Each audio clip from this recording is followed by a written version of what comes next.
It was just another ordinary Tuesday evening in our household. The kind where you're winding down from the day's work, thinking about what to cook for dinner, and maybe catch up on some TV shows you've missed. Mike, my husband of 20 years, was lounging on the sofa flicking through channels while I was in the kitchen pondering whether spaghetti or chicken salad would be the lesser of two evils for our waistlines. I was thinking about what our 19-year-old son Alex eats in college. That's when the phone rang, cutting through the Monday in silence of our home. Mike glanced at the caller ID and sighed, "It's my folks." There was a hint of reluctance in his voice that didn't go unnoticed. "Go on, pick it up." "It's been ages since we last heard from them," I called out from the kitchen, trying to sound more enthusiastic than I felt. Mike's parents, Linda and George, weren't exactly the easiest people to get along with. Their rare calls usually meant they wanted something. Mike pressed the speaker button and we both braced ourselves. "Hey, Mom, Dad, what's up?" The voice that came through was Linda's, choked with tears. "Oh, Mike, it's all gone. Everything's gone." George's gruffer, more panicked tone interjected. "The company, son, it tanked. We've lost the house, the cars, everything." I stopped what I was doing, the gravity of their situation sinking in. Mike and I exchanged worried glances. Despite our strained relationship, hearing them so vulnerable struck a chord. "So, what's the plan now? Where are you guys staying?" Mike asked, his voice tight with concern. "That's just it, son. We have nowhere to go. We were hoping maybe we could come stay with you and Kareen for a while." Linda's voice was hopeful, yet hesitant. Mike ran a hand through his hair, a clear sign he was stressed. "Well, you know the house is actually Kareen's, left to her by her grandma. I got to talk to her about it." I knew what was coming next. As much as Linda and George could be a handful, they were still his parents. Turning them away wasn't an option, not really. I walked into the living room, taking the phone from Mike. "Linda, George, listen. We can figure something out, but it's only temporary, okay? Just until you get back on your feet." "Oh, thank you, dear. You're a lifesaver. We won't be any trouble, promise," Linda gushed, relief evident in her voice. After we hung up, Mike slumped back on the couch, a mix of emotions playing across his face. "Babe, you sure about this? You know how they are, always looking down on our lifestyle, expecting the moon," he said. I sighed, sitting next to him, taking his hand. I know, but they're your folks. What else can we do? We'll set some ground rules, make it clear it's just for a few months," I reassured him. Mike nodded, looking somewhat relieved but still anxious. "They mentioned bringing some things. I hope it's not their entire house." The morning Linda and George were due to arrive felt like the calm before the storm. Mike and I had been up since dawn, double-checking every room to ensure everything was as comfortable as possible. It was our attempt to bring some order before the inevitable chaos. "Kareen, do you think they'll like the setup in their room?" Mike asked for what felt like the 10th time. His forehead creased with worry. I shrugged, adjusting a pillow for the umpteenth time. "They'll have to. It's not the Ritz, but it's the best we can do." The sound of engines rumbling down our street cut our conversation short. We exchanged a look that said, "Here we go," and made our way to the front door. As we stepped outside, two massive moving trucks pulled up, blocking our driveway. "Jesus, did they bring the whole house?" I muttered under my breath as Mike squeezed my hand, a silent plea for patience. Linda and George emerged from a sleek rental car, looking every bit the displaced royalty. Linda with her fur coat draped over her shoulders despite the mild weather, and George in a suit that looked too formal for our quiet suburban street. "Kareen, Mike, oh how we've missed you," Linda exclaimed, embracing me with a force that nearly knocked the wind out of me. "Good to see you, Mom, Dad," Mike managed, his voice tight as he accepted their hugs. As the movers began unloading, the sheer volume of things they'd mentioned became horrifyingly clear. Furniture, boxes, more boxes, and endless bags started piling up in our driveway. Mike and I helped direct the movers, but it quickly became apparent that our house was not prepared for the influx. Every room on the ground floor was soon crowded with their belongings, leaving just narrow paths to navigate through. That evening, after a day of moving and rearranging, we sat down for dinner. The air was thick with tension, an uncomfortable blend of gratitude and resentment simmering just below the surface. "So, Karine, this spaghetti is interesting," Linda remarked, poking at her plate with a fork as if she expected it to bite back. "It's a family recipe," I replied, trying to keep my voice even. "Simple but good, was all she said, but her expression spoke volumes. Mike, sensing my growing frustration, jumped in. "Mom, Dad, we're really glad we could help out in your time of need, but we need to remember we're all in this together. It's going to be a bit of an adjustment for everyone." The conversation stumbled along, a clumsy dance around the obvious elephants in the room. After dinner, as we were clearing the table, Mike pulled me aside. "Karine, this is going to be harder than we thought," he whispered, his eyes filled with concern. I sighed, leaning into him. "We knew it wouldn't be easy, but we'll make it work somehow."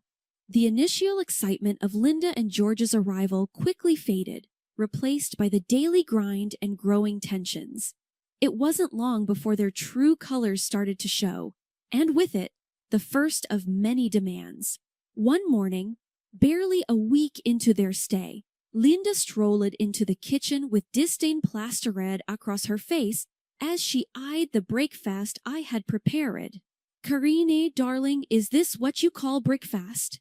she asked, her voice dripping with condescension. I turned, forcing a smile. "It's what we usually have. Keeps us going until lunch." Linda scoffed dismissively. No, this won't do at all. Back in our house, we had freshly squeezed orange juice, croissants, and sometimes even smoked salmon for breakfast. You must try a bit harder, dear." I felt a knot form in my stomach, frustration bubbling up. "Linda, you know we're not living in luxury here. This is what we eat. If you'd like something else, you're welcome to make it." The rest of the meal passed in awkward silence, the air thick with unspoken words. Mike caught my eye, giving me a sympathetic look that said he'd handle it later, but breakfast was just the beginning. Later that week, George approached me as I was sorting the laundry, a list in hand. "Karine, we need to talk about the groceries. This list here," he said, waving the paper in front of me, "is what Linda and I usually enjoy. We've been very accommodating, but it's time we return to some semblance of our normal lifestyle."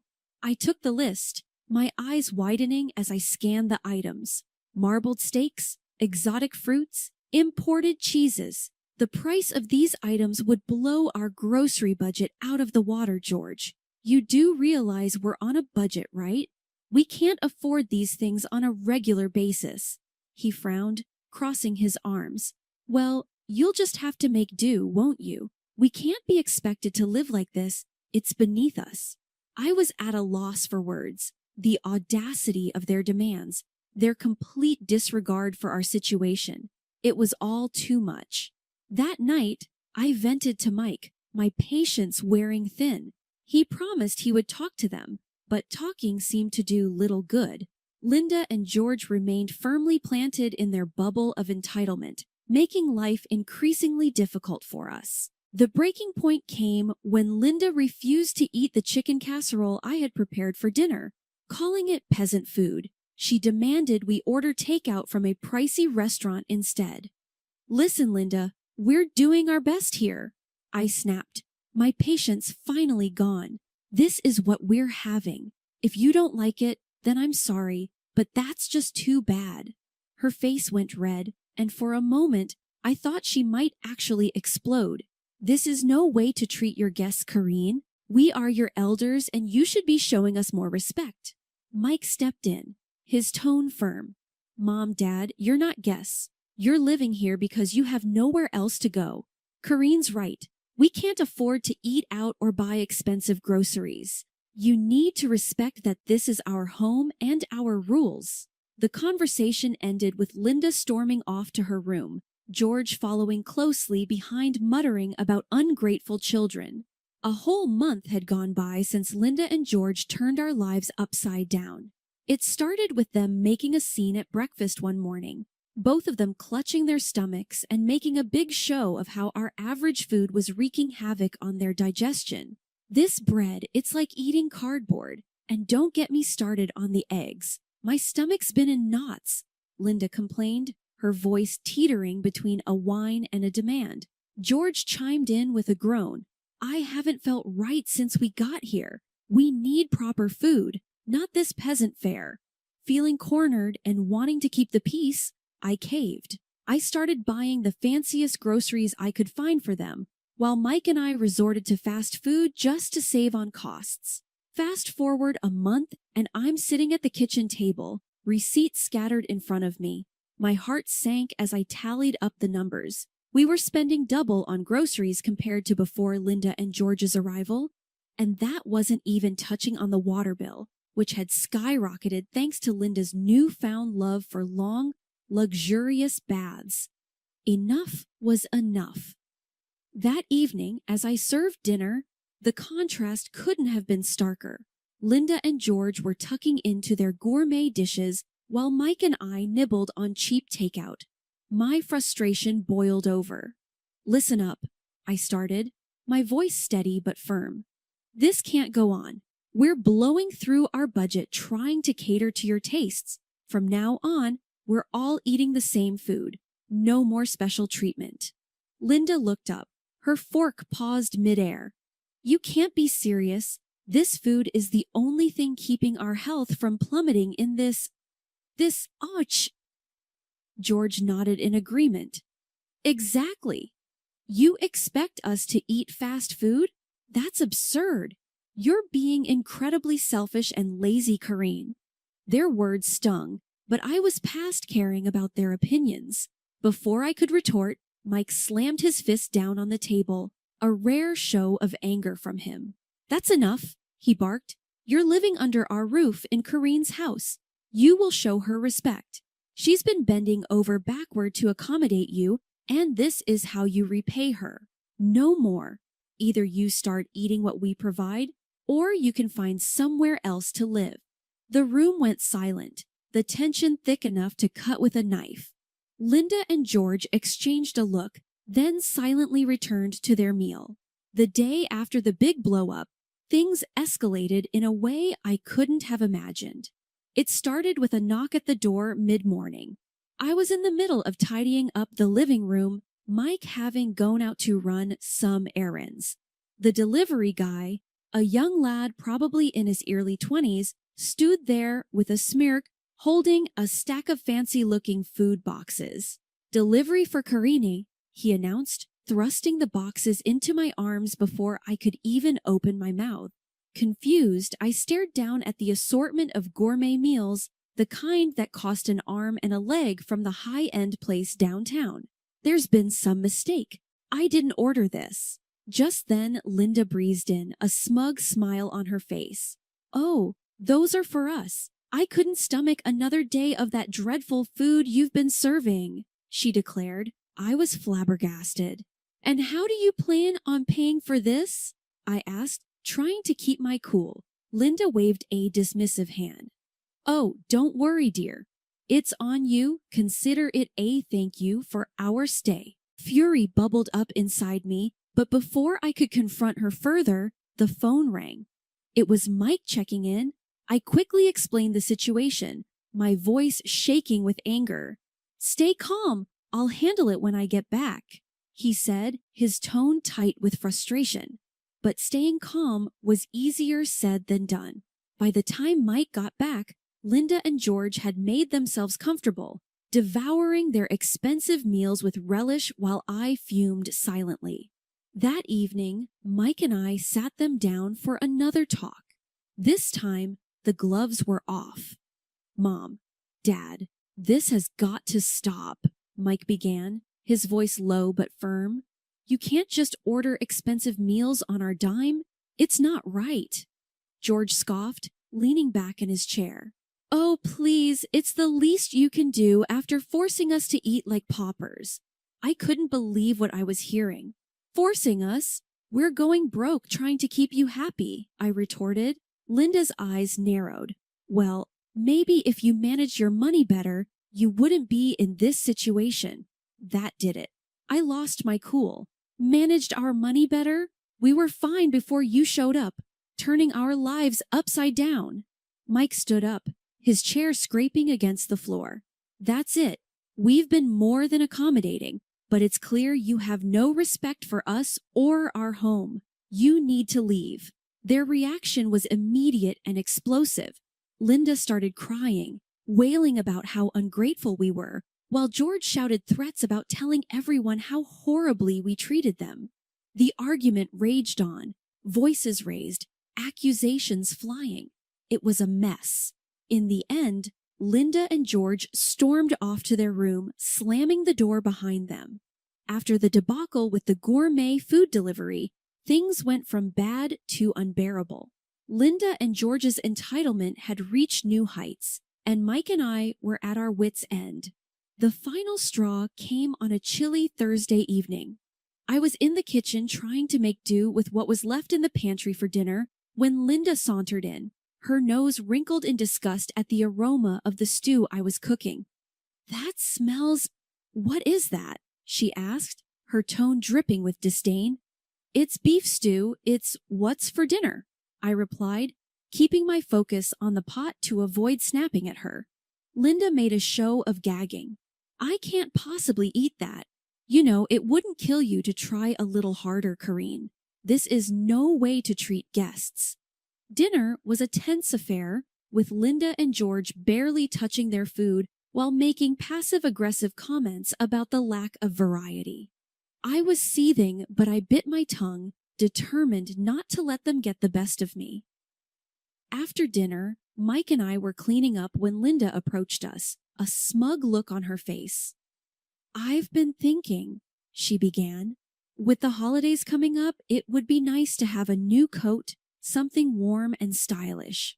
I stopped in my tracks, staring at her in disbelief. "A new coat? With what money, Linda?" "Oh, I thought you could use the money you've set aside for— What was it?" "Oh, yes, your son's college fund." That was it. The last straw.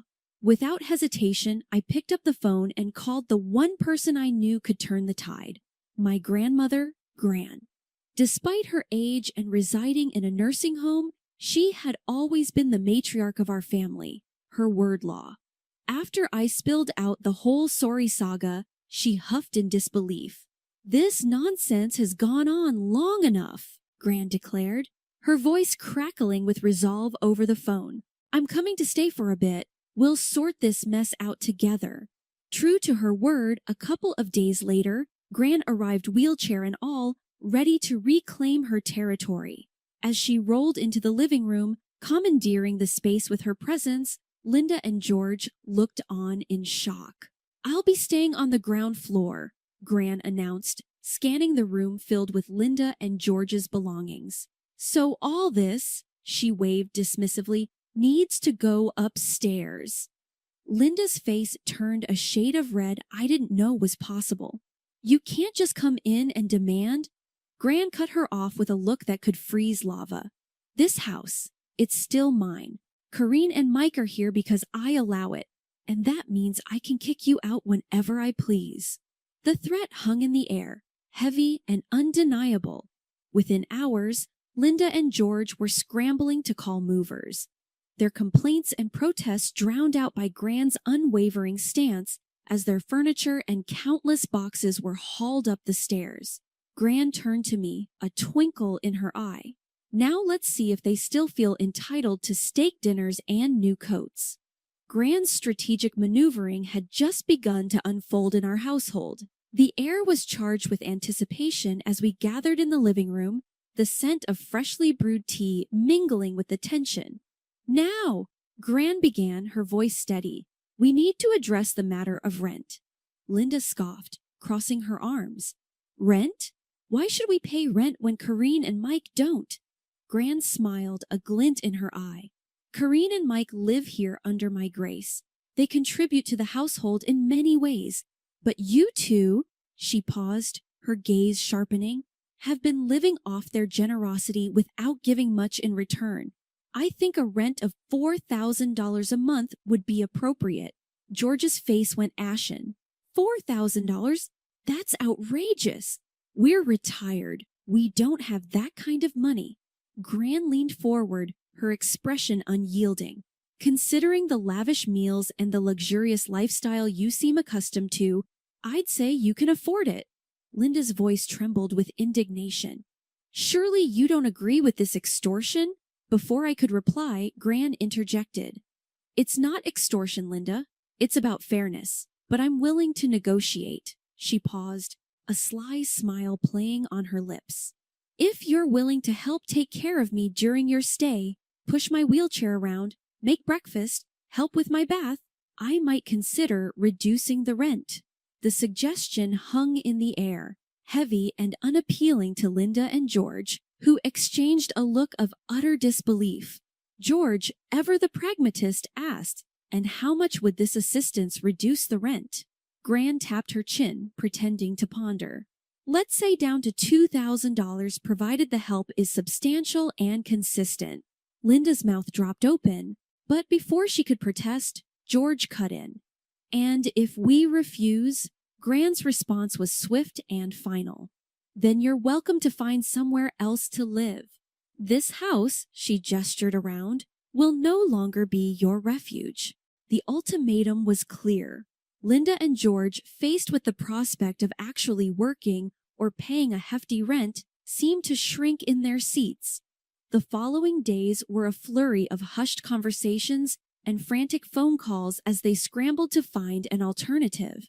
Eventually, they announced they had found a small apartment and would be moving out immediately. The process was swift, their belongings packed and removed with a speed that suggested eagerness to leave the situation behind. As their car disappeared down the driveway, Gran turned to Mike and me, her expression softening. I know it was tough, but it was necessary. You two need your space, and they need to stand on their own. Mike wrapped an arm around Gran, gratitude in his eyes. Gran, you've done more for us than we could ever repay. Thank you. In the weeks that followed, Gran became more than just a guest. She was a guardian of our home's harmony, a role she played with a blend of sternness and love that only she could manage. In the calm that followed Linda and George moving out, our house felt like it was finally breathing again. Gran, Mike, and I gathered in the living room one night, the gentle hum of the evening wrapping around us, making the space feel sacred. After the storm, we're weathered, Gran said, breaking the quiet. Her tone turned playful. Well, as much as I've enjoyed the drama, I think it's time for me to head back. The nursing home misses its most troublesome resident. Mike and I shared a look, already dreading her departure. Gran, this house is always open for you. It's not really home without you, I managed, my voice heavy with emotion. Gran gave my hand a squeeze. And you're always in my heart. But don't worry, I'll be back to stir things up now and then. We laughed together, a sound that felt like healing, as we said our goodbyes to Gran the next day, watching her taxi disappear. Mike and I knew we were ready for whatever came next together. Our home, once a battlefield, was now a symbol of our resilience, a place where love and boundaries found their balance. And as we stepped back into the quiet of our living room, ready to face the future, I felt deeply thankful for the journey that had brought us here, for the family we were, and for the lessons we'd carry forward. A few weeks later, we heard from a mutual acquaintance that Linda and George were living in a small apartment, having sold most of their belongings to cover their debts. The news came as a bittersweet confirmation of the new chapter they too were embarking on, a life defined by the consequences of their choices, leaning on each other perhaps for the first time in a long while. Reflecting on this, Mike and I realized the true depth of the changes we'd all undergone. Our home was peaceful once more, and though the journey had been rough, it had taught us the true meaning of family, resilience, and love.